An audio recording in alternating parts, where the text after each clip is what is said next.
Cuando pensamos en el más allá, solemos imaginar dos destinos, un cielo para los buenos y un infierno para los malos. Nos han contado que esta visión nació con las religiones abrámicas, como una revelación única.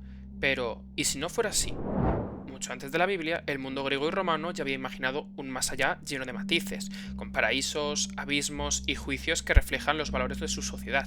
Hoy vamos a redescubrir esa visión olvidada, el más allá pagano, el cielo y el infierno que la historia quiso simplificar.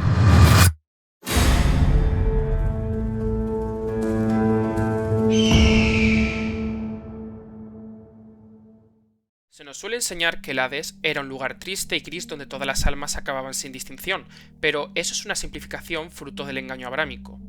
En la mitología clásica, el Hades era un reino vasto con regiones muy diferentes, regido por leyes de justicia cósmica. Este reino, regido por el padre Dis, Plutón, Hades o los distintos nombres que ha recibido el gobernador del inframundo, es a donde se dirigen todas las almas tras la disolución del cuerpo. Cuando alguien moría, este era escoltado por Hermes Psicopompo en su papel de guía que conduce las almas hasta el río Estigia, en el Hades. Allí todos los fallecidos se encuentran con Caronte, el barquero al que deben dar una moneda, un óbulus, para obtener un mejor asiento en su bote, que previamente se debía haber introducido en la boca del difunto. En la otra orilla del Estigia, el muerto se encontraba con Cerbero, el guardián protector del inframundo, que vigila que nadie salga ni entre del reino de Hades sin su permiso. Después, una vez que llegaran a su destino, las almas comparecían en un juicio que decidiría su destino final. En primer lugar, los difuntos comparecían ante tres jueces, Radamantis, Eaco y Minos, quienes preguntaban a cada alma sobre su vida. Después de que se les haya relatado todo, bebían del agua del río Lete, el río del olvido y uno de los 5 ríos del inframundo, para olvidar su vida pasada. Ellos escuchaban la vida de cada alma y decidían su destino eterno. Según las acciones hechas en vida, cada alma iría a un lugar determinado conforme lo vivido. Para los griegos lo esencial era la arete, la excelencia, el coraje, la sabiduría, el honor. Para los romanos, con su mentalidad práctica y política, lo fundamental era la virtus, el valor y la fortaleza, la fides, la lealtad, la pietas, el respeto a los dioses, la familia y la patria y la justitia, la justicia. Un ciudadano que había cumplido con su deber y vivido con honor podría aspirar al paraíso. Sin embargo, quienes hubieran cometido crímenes, violado las leyes comunitarias o traicionado a los dioses podían caer en el abismo del castigo. Por tanto, la salvación o castigo en el más allá no constaba en la creencia que una persona hubiera tenido o no hacia los dioses, sino más bien cómo se comportó en vida. Los justos, los sabios y los héroes alcanzaban los campos elíseos. Homero lo describe como un lugar donde nunca cae la nieve ni la lluvia, iluminado por una brisa suave. Hesíodo los veía como la recompensa de los hombres virtuosos. En los misterios órficos y eleusinos, no solo los héroes, sino también los iniciados en ritos sagrados podían llegar a este paraíso. Era un destino reservado a quienes habían sabido vivir con grandeza y sabiduría. En Roma, los elíseos adquirieron un tono cívico. Virgilio, en la Eneida, describe a Eneas visitando los elíseos y encontrando allí a los grandes héroes del pasado, como un recordatorio de la gloria eterna de Roma. Sí, el paraíso no era solo individual, era también una forma de exaltar los valores y la continuidad de la propia civilización.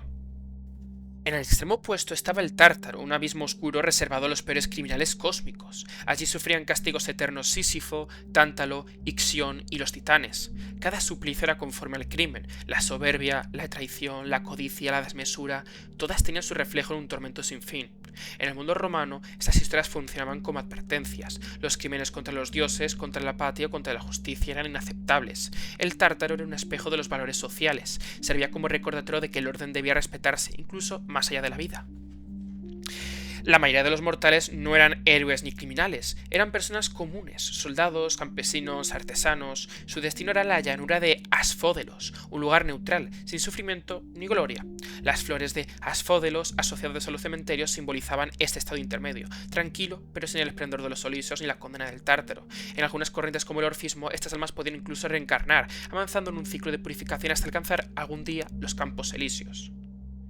El más allá de las sociedades tradicionales era mucho más que un mito, era un reflejo de los valores trascendentes impuestos por la divinidad al ser humano. La salvación no era un privilegio para unos pocos por su fe, sino que cualquier persona que fuera virtuosa, honrara a su familia, la comunidad y los dioses, podía aspirar el obtener un lugar acogedor en el más allá.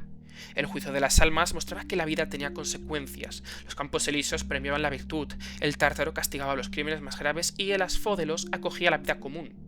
Con el tiempo, estas ideas inspiraron otras religiones. La noción de un cielo para los justos, un infierno para los malos y un lugar intermedio para los demás no nació de la nada, ya estaba presente en Grecia y Roma. Reivindicar este legado es reconocer que el más allá que hoy imaginamos tiene raíces mucho más antiguas, que hablan de justicia, de deber y de la riqueza de la experiencia humana, y no de una salvación exclusiva por medio de la fe y la represión divina. El más allá de los antiguos no fue un invento simple ni una superstición primitiva, fue una visión sofisticada que buscaba equilibrar la justicia, la virtud y la vida común. Hoy lo recordamos no como un mito muerto, sino para reconocer que lo que valoraban los antiguos era el camino correcto, la excelencia, la lealtad, el respeto y la grandeza. Quizá el verdadero valor de estas creencias no esté en lo que prometen tras la muerte, sino en cómo nos invitan a vivir en el presente. Ese es el cielo y el infierno que la historia olvidó.